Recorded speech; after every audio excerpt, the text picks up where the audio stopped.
Sometimes before we plant trees, we want to get a better idea of what the soil looks like. So beyond a simple texturing test, we can send a soil sample away to a lab for a full analysis.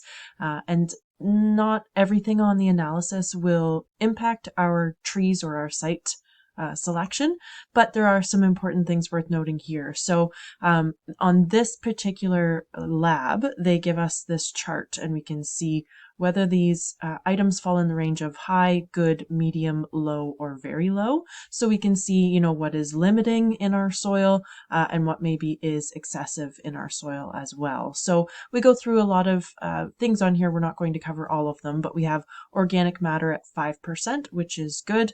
We've got our primary macronutrients. So the nitrogen comes in the form of nitrates down here. So the nitrogen is very low in this soil.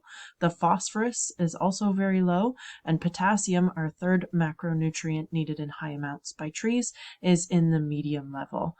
And then we can also see all of our, or a lot of our micronutrients that trees need in lesser amounts, but still need for good growth.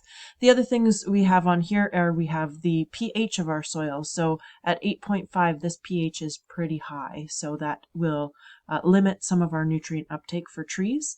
Then we've also got our CEC, or our cation exchange capacity, at 20.7 milliequivalents per 100 grams. So that's how cation exchange capacity is measured. This is a pretty medium range. So 4 milliequivalents per 100 grams is low CEC and 40 is high. We're kind of right in the middle of that.